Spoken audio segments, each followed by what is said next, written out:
Welcome to More Than Words, a podcast about treating the whole child, brought to you by the Reading and Language Learning Center. I'm your host, Tristen, and today we have a special episode of the podcast. I'm joined by Susan, our owner here at RLLC, and one of our incredible therapists, Maggie, to dive into a topic that came up over and over again at the ASHA Convention this year, which is what SLPs actually know and what they wish they knew about dyslexia. Susan and Maggie spent 2 days asking practicing SLPs and graduate students a simple question: what do you know, or what do you wish you knew about dyslexia? And their answers were really interesting. A lot were very honest, some were emotional, some were super surprising, and they were all very, very important. So today we're going to unpack what they heard and what it means for the field and what it means for families. Hi, Susan and Maggie. How are you guys? Hi, Tristen. Hi, Maggie. I'm really excited for this episode. This is it's just an amazing topic, and it's one that's extremely close to my heart and at the center of what we do at RLLC. Hi, everyone. I'm so glad we're talking about this. The responses at ASHA were eye-opening, especially for me, because it was my first time attending the convention. Well, we're so excited for you guys to be here. This is going to be a great episode. So let's start this off by having you guys introduce yourselves by telling us a little bit about who you are, what you do, what you love, kind of stuff. So Susan, you want to go first? Sure. So as Tristen said previously, I'm Susan Dager. I'm one of the owners at RLLC, and I'm an SLP with over 27 years experience. And I absolutely love teaching others about literacy, as well as working with students who struggle with reading, spelling, and expressive writing. Maggie?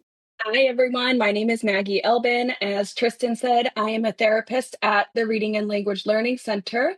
I started my career as a SLPA, or a Speech-Language Pathologist assistant, for 3 years, and now I am practicing as an SLP.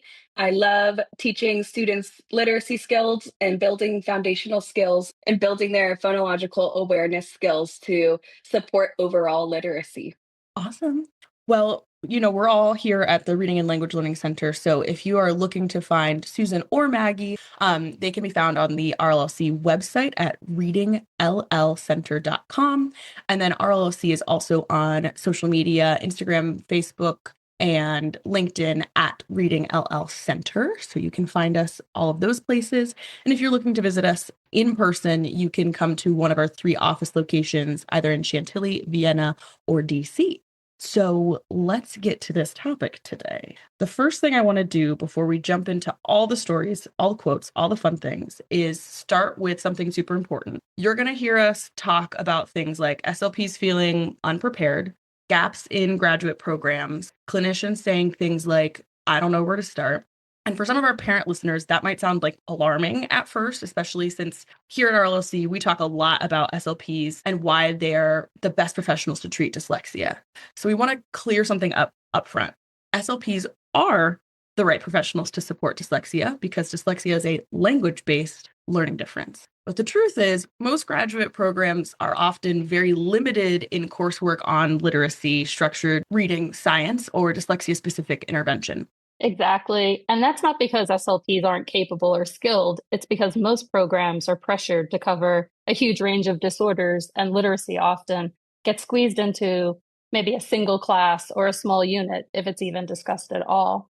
I know that when I was in grad school, we had just one chapter about dyslexia, and we also had one guest lecturer. So I guess we were kind of lucky to even have that. I remember when I was in grad school, I maybe had 2 to 3 lectures on phonological awareness and how important that was, but it kind of stopped there. Dyslexia was mentioned once or twice. The majority of what I learned was when I started my career at RLLC outside of school as a SLP assistant.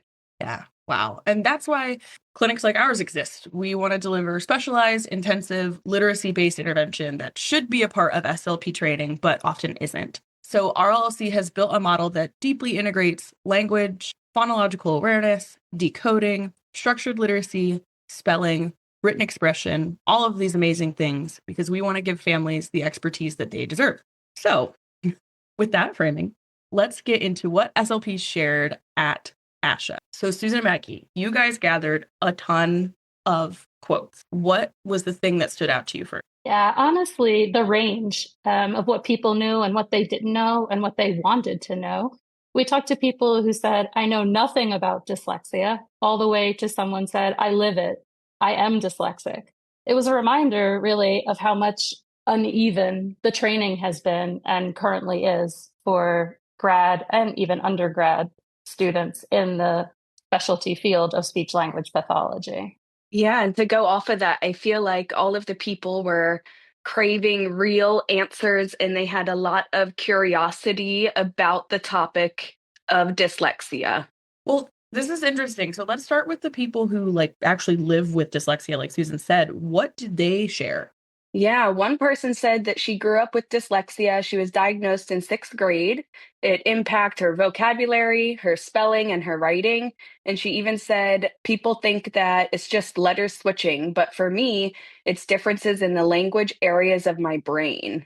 That was eye-opening for someone with dyslexia to say themselves, and I wish other people understood more of that. Yeah, and then the myth of dyslexia being a visual one, that came up a lot. Someone literally said, people think it's letters switching in your eyes. And another person talked about the stigma and said, because I'm slower at reading, doesn't mean I'm not smart. I have a PhD, but I still feel like I have to prove that I'm not dumb. That one really hit me. Yeah. And then there's the emotional experience too. The same person with the PhD shared, people will believe what they already believe. You can't disprove that. And it's wild how deeply this impacts identity, right? So this is a woman who has been very successful in school, but she has struggled and it's taken her longer to get to the same end result as somebody that doesn't have dyslexia.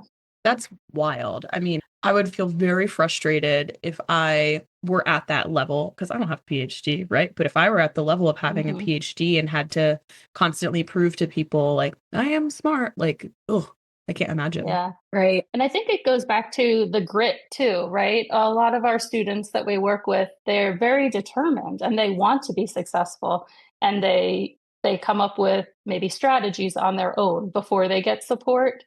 So they do demonstrate that grit. They're hard workers. And that's what's often missed is how hard they're working to get those A's and B's in school. Anything else that people shared about living with dyslexia? I also heard that another person shared that it was hard for me to accept that I am dyslexic. Mhm. That's pretty powerful too, right? So I think that goes back to a stigma being around something that's different. Well, what about like some of the system level stuff? So like testing or screening for dyslexia, any of those things? There was a lot of confusion with testing and screening. So many people were just confused all around. They asked if it was easier to diagnose dyslexia now versus 10 or 20 years ago. Someone said that their school district doesn't test for it. Another SLP said, parents ask me if their child has dyslexia, and I don't even know what to tell them. Yeah. And the multilingual conversation came up a lot too. Someone said that they have a Hispanic population that they work with, and they didn't know how to tell if it was a language difference or it was dyslexia. Yeah, and that kind of brings us to our next point. So many SLPs and graduate students and other professionals were bringing up the point of the huge number of kids not reading beyond third grade. And that's kind of what we see here at RLLC. We get a lot of third and fourth graders because it's like they have hit a wall. The reason for that is they're no longer learning how to read, but they're expected to read to learn, and they're learning and reading more academic information. So the complexity is increasing and making the demand on the students harder when they hit third and fourth grade. Absolutely. Well, I know you both love this topic because it's you guys. Mhm. How do SLPs fit into dyslexia support? What do people say about that? One person said, many people don't know SLPs can help with dyslexia. And that's just so real. Our whole job is language. Reading is language. A breakdown in phonology, morphology, syntax, that's our zone. So it's a little disheartening to hear SLP saying that it's not in our scope, it's not in our realm when we are a big, big part of dyslexia. Yeah, and there were some great SLPs talking about the amazing things they're doing to incorporate literacy into their work, such as AAC and literacy, using visual phonics. Some SLPs were talking about creating task force in their districts. And even a veteran SLP who is in the field for many years said she focuses on explaining dyslexia to a parent in a way that they can actually understand. And this is truly where the magic starts happening when SLPs step into the literacy world, and that helps kids get support earlier and it's more consistent overall. So again, bringing us all back to the whole child, looking at the whole child and supporting them across all their needs. That's so wonderful. And I love that you guys chatted about this, because I do think that parents, since they don't know, and SLPs also don't know that dyslexia is language based, people will get like a tutor for dyslexia, and then their kid might also have a speech problem. So they're going to two separate people for similar things, not realizing they could go to an SLP who has literacy training that can do it all in one fell swoop. That's right. Exactly. Well, what left you really hopeful after talking to so many people? I think what left me feeling hopeful was the curiosity. There was so many people who wanted to know more, and they were saying, "Tell me everything." So SLPs do want to grow and they do want to learn, but they were not sure how to get the proper training. And one thing that was said, and I was like, oh, I've got to make sure I write this down. It really stuck with me. And one person shared that reading and writing are human rights. So people care, and they really want their students to succeed, and they want better training. And that's the momentum that we're seeing. So let's talk about the education. What are the things that SLPs wished they learned in school? Yeah, this was definitely a popular topic. We talked about this with a lot of different SLPs. One person said that I wish we would have had a whole class on literacy. We only had two classes. Another person said they've been in school for 5 years already, and their professors have never even talked about dyslexia. And another student said that she said, my undergrad basically taught me what you'd see on TV and in movies. And I was like, oh, can you explain that a little bit more? So she was saying that it was like her whole program gave her like a pop culture, a surface level understanding of the field, but nothing like real nuanced knowledge that you actually need to have to be able to support the kids. And then one of her friends that was standing nearby jumped in and said, they didn't even use the word dyslexia in my program. And honestly, her question back to me was so valid. She said, how are we supposed to feel confident supporting kids when we're not even taught what dyslexia is?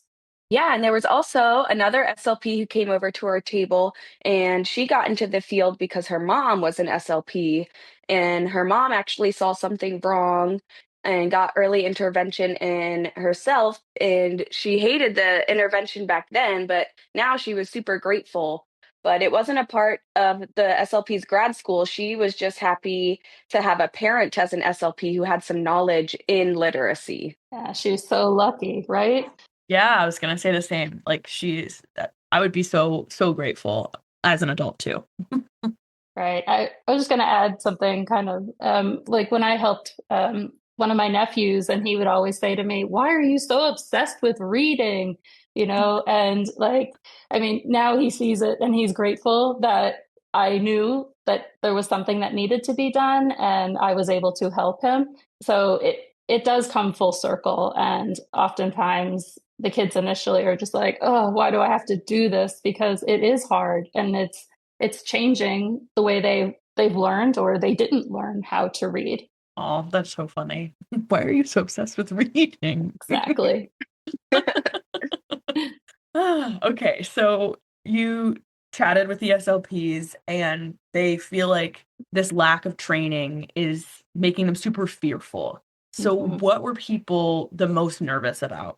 So many were nervous about how to identify dyslexia. How do I even evaluate for it? What tests do I use? Can SLPs even evaluate for dyslexia? And what do I do when I start with a client who already has a dyslexia diagnosis? I've really felt like people were honestly intimidated.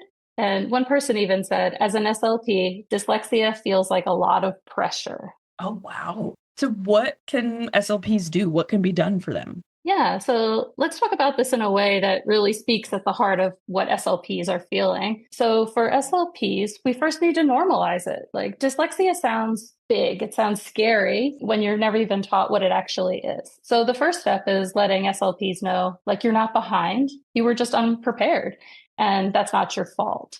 Second, we break it down. Dyslexia isn't a mystery diagnosis, it's a predictable language-based difference. And when SLPs see the structure behind it, phonology, morphology, orthography, semantics, the fear drops immediately. It stops them from feeling like a whole other job. And it starts feeling like, oh, this is language. I know language. I know what to do. So we're giving them a roadmap, right? So when we have a roadmap, the fear comes from not knowing where to start. But once they have that framework, it's much easier to move forward. So that framework helps them identify patterns. We give tools for evaluating language and literacy, and we have clear steps for intervention. Then everything starts to click, and confidence then will replace that panic. And I think like the biggest shift comes when the SLPs realize they're not alone. They don't have to reinvent anything. There's support, there's training out in the community, and there's people that they can talk to and ask real questions about dyslexia too without feeling judged. Again, that fear, it always comes from that unknown. Anything that gives us anxiety is because we're worried about what might happen, right? But that confidence, it grows in clarity, community, and repeatable steps. Absolutely. I think a lot of SLPs we talked to wanted to know more and want to specialize, but had no idea where to start. And that made me sad because the desire's right there, but we don't have the roadmap. Yeah, well, that actually ties perfectly into something that we're really proud of here at RLLC. Over the years, we've seen how many SLPs and educators want to support their learners who have dyslexia, but they're never given the right tools in school, like we've been talking about this whole time, right? So we have actually built some trainings to fill that gap. We have some professional development courses that are available right now. So we've got 2 courses on Orton Gillingham spelling rules, and then we have another one that's actually how to test for dyslexia. And they walk clinicians through evaluation components, decision making, and what to look for when determining whether a student's profile fits a pattern for dyslexia. And those are available right now. You can grab them on our website, and they're asynchronous, aka like virtual courses that you can take on your own time. And then for anyone that's looking for a deeper dive, a more comprehensive path, something that they want to, take a course and know that they have the confidence to work with students with dyslexia, we have our Sounds to Print training, and it's now IDA accredited at the Accreditation Plus level, which is the highest level of recognition. So that means this training is going to give you the knowledge and the skills you need to become a certified structured literacy teacher, or an interventionist, or a specialist. All of those wonderful different certifications. So we're opening a new cohort, a new Sounds to Print cohort soon, so likely late winter or early spring of 2026. And it's open to SLPs, SLPAs, reading teachers, educators, anyone who wants to have a complete structured literacy framework grounded in language. So if you're listening to this, this is the thing that I have been looking for. You can learn more and join our list at readingllcenter.com/professional development. You'll see our current courses. And then you can also follow us on Instagram and Facebook at Reading LL Center for any updates. And, if you don't see what you want on there or you have more questions, feel free to email us at info at readingllcenter.com, and we can answer any questions you have or put you on any lists that you might want to be a part of. So we'd love to support you on your literacy training journey. So if you are interested in any of those things, feel free to hop over there to readingllcenter.com. Anything else that Susan or Maggie want to add to this lovely episode? I think I'd just like to say, there's nothing more powerful than getting to give that gift of reading to a child and ultimately their family. It just changes everything. It unlocks so much for the child. And to see the results, come forward, it always amazes me when former students come back and they'll say oh, I'm in college now and I have straight A's. And, I think back to when they were the little student, maybe 8 years old, and they were like, oh, why do I have to do this? Why are you making me do these blocks and these sounds and these vowels? And oh, I hate this. And now they understand why, and they're so appreciative. Yeah. Absolutely. I think my biggest takeaway from the ASHA convention was I felt like I left with more empathy than I walked in with, hearing everyone's stories. And also, it made me excited to go back to work and to go back with the kids. So, my biggest takeaway was the excitement from everyone and just overall the empathy that everyone had at the convention. Oh, I love that. Well, this has been such a cool episode. As not an SLP, it was cool to hear what everyone had to say and how you guys felt about it, your thoughts on it. So thank you for sharing, and thank you for just, being open and honest with people so that they can, figure out how they can best support themselves and we can best support them. Thanks, Tristen. Thanks, Maggie. Thank you.